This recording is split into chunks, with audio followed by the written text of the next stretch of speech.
Bienvenue dans cette nouvelle vidéo des arcanes de la bourse. Aujourd'hui, je vous propose de voir ce que c'est que le DCA. Alors, on va passer très rapidement sur ce que c'est que le DCA, mais on va surtout voir s'il n'y a pas moyen de l'optimiser, de le rendre intelligent.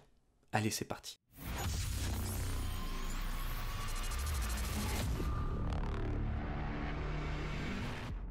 Alors pour faire une petite piqûre de rappel sur le DCA, finalement, ça serait, si on devait le vulgariser en une seule ligne, ça serait d'acheter à intervalles réguliers et programmés des valeurs, quelles qu'elles soient.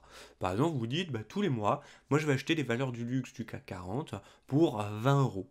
Vous prenez ces 20 euros, tous les débuts de mois, vous injectez dans ces valeurs-là. D'accord? Ça, c'est le DCA. Si je devais vulgariser, voici ici comment je décrirais le plan de mon DCA. Je décrirais que 1, je dois définir une somme à investir, 2, définir un intervalle d'investissement, et en troisième, go, voilà, on investit, on y va, on investit en mode DCA. C'est une stratégie qui a des avantages et des inconvénients, comme on peut le voir ici, les avantages et les inconvénients sont les suivants. La première chose, c'est que c'est facile, d'accord, c'est une stratégie qui se veut extrêmement facile, c'est une stratégie qui veut de réduire le temps devant les écrans, parce que finalement on ne s'intéresse pas trop à la macro, microéconomie, encore moins au graphique. Le but du jeu, c'est d'investir de façon régulière, comme je vous l'ai dit précédemment.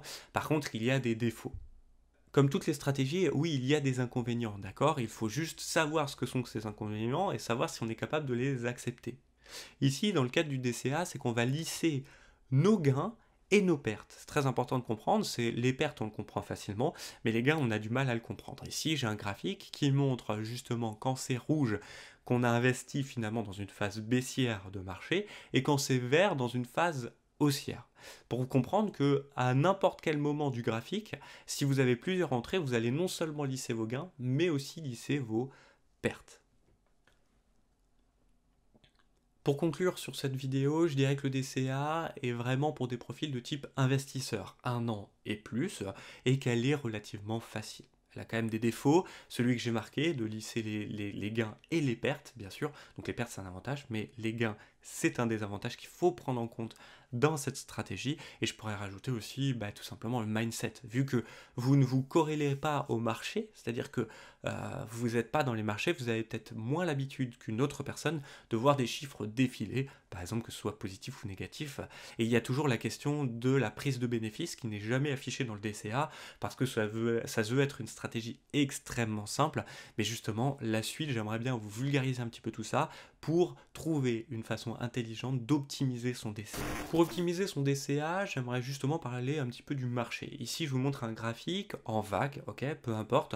On va par exemple dire que c'est le Bitcoin. En haut, on a 65 000, 60 000, et en bas, on a 30, 35 000. Je ne sais pas si c'est le bas, 30, 35 000, mais pour le moment, on va dire qu'on est là. Quand on est à 65 000, donc dans le rond vert, tout le monde va vous parler du Bitcoin, tout le monde va vous parler de cette crypto-monnaie qui a fait 400% en 2 jours, ou encore mieux 21 000%, ou comment devenir, quelle est cette personne qui est devenue milliardaire avec le Dogecoin. Et en fait, on se fait tout savoir, et pendant le rond vert, c'est là où tout le monde s'intéresse au marché, d'accord?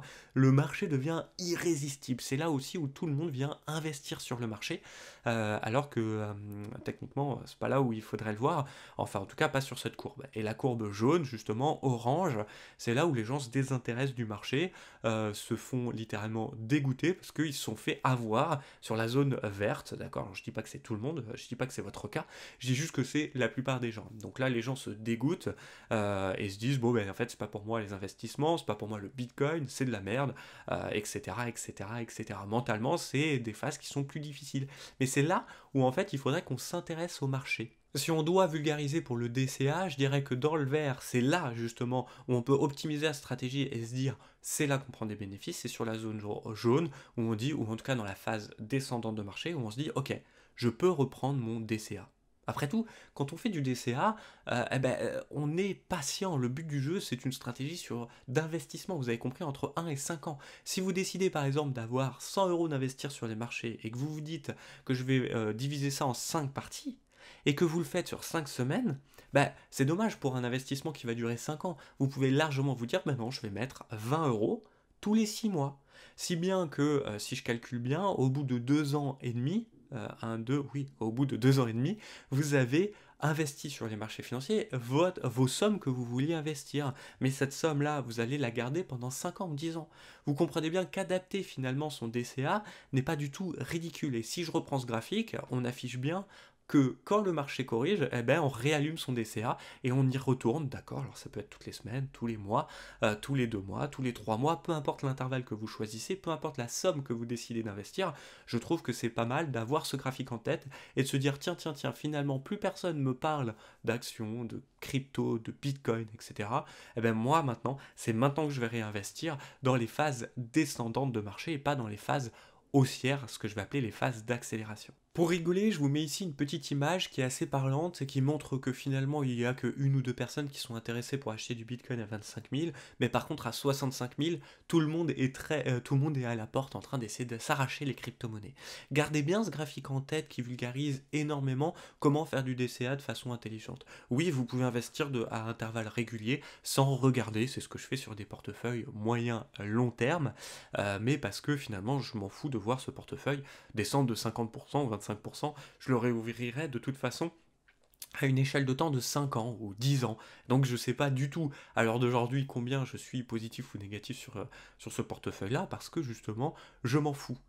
Avant de répondre à une des questions d'un des étudiants Ultra Bourse qui m'a justement aidé un petit peu aiguillé dans la réalisation de cette vidéo, j'aimerais vous rappeler que si vous aimez cette vidéo, si vous aimez ces formats, n'hésitez pas à liker, n'hésitez pas à commenter, et si vraiment vous nous aimez et vous aimez ce qu'on fait, n'hésitez pas à partager autour de vous. Cette question est la suivante. Si je revends aujourd'hui mes crypto-monnaies, qui pour le moment affichent un résultat de moins 25 à moins 50%, pour recommencer mon DCA plus bas, car je sais que ça va aller plus bas, est-ce que c'est une bonne idée ou une fausse bonne idée? Alors déjà, il y a une première chose sur laquelle j'aimerais insister pour répondre à cette question, c'est je sais que ça va aller plus bas. On ne sait jamais si ça va aller plus bas ou si dans 2 semaines, le Bitcoin va afficher 50 000 ou 150 000. On n'en sait rien. Et c'est ça qui est le plus difficile à comprendre sur le marché, c'est qu'on n'essaye pas de prévoir le marché, ni de se battre à côté, mais plus d'augmenter ses stats. Globalement, aujourd'hui, si je clique sur un bouton, quel qu'il soit, peu importe mon unité de temps, n'importe quel marché, j'ai 50% de chance que ça monte et 50% de chance que ça baisse. Rajouter une petite analyse, qu'elle soit graphique, technique, fondamentale, peu importe, nous rajoute et nous conforte dans notre idée plus précisément et va nous rajouter ce pourcentage de chance pour être légèrement supérieur à 50%. D'accord? Globalement, les meilleurs traders du monde sont précis à, on va dire, 70-90% pour les meilleurs, et sinon le reste du temps, c'est pas le but. Le but du jeu, c'est d'avoir les mathématiques de son côté. Et avec le DCA, justement, le but du jeu, en plus d'avoir les mathématiques de son côté, c'est de ne pas se poser de ce genre de questions. Alors oui, moins 25, moins 50%, déjà, si on n'est pas à l'aise avec ces investissements, on a le droit de sortir un petit peu, d'accord? De faire du DCA, mais à l'inverse. C'est-à-dire qu'au lieu de rentrer sur les marchés, on va sortir de ce marché, tout doucement. Vous prenez votre DCA, par exemple, l'exemple où je pose 20 euros pour arriver à 100 euros. Si je vois que les 2 premiers 20 euros affichent des sommes vraiment négatives, comme moins 25, moins 50%, voire même plus, au lieu de continuer à investir, je vais me dire, ok, là je suis plus tranquille avec les investissements que j'ai posés sur la table.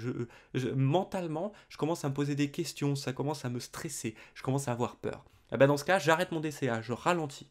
Je dis ok, je fais une pause pendant quelques temps, peu importe.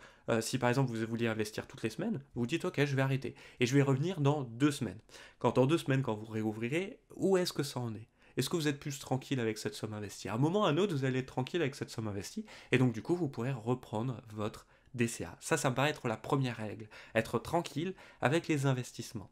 La deuxième, effectivement, je dirais que retirer son argent dans les phases baissières, c'est dommage, c'est pas le but du DCA. Vous pouvez le faire quand justement on était sur la courbe verte, d'accord, c'est-à-dire en gain globalement. Essayer de prendre des bénéfices, c'est-à-dire faire du DCA inverse pour commencer à se payer, est une très très bonne idée, d'accord, de sécuriser ses positions DCA, pourquoi pas, c'est-à-dire les mettre à break-even, mettre un stop, donc un ordre automatique sur son cours d'entrée, c'est très bien de faire ce genre de choses, ça sécurise vos investissements, mais ça ne vous empêche pas de profiter un petit peu de la tendance de l'actif.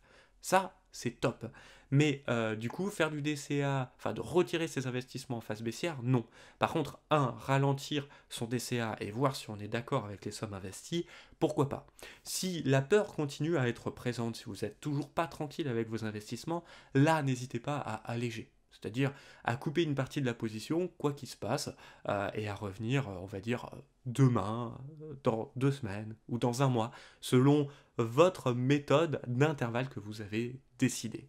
Après avoir répondu à cette question, je pense qu'on a un petit peu ciblé comment rendre son DCA plus intelligent. C'est ma manière en tout cas de faire du DCA aujourd'hui. J'espère que cette vidéo vous a servi. Dans tous les cas, n'oubliez pas une chose, on prend soin de soi et de son capital, que ce soit dans des phases haussières, des phases de bull run, des phases de bear market ou dans des phases pas évidentes de marché comme ici, des phases baissières, un petit peu larvées avec énormément de volatilité. Surtout, prenez soin de vous et de votre capital, donc on se retrouve très rapidement pour une prochaine vidéo. Allez, ciao!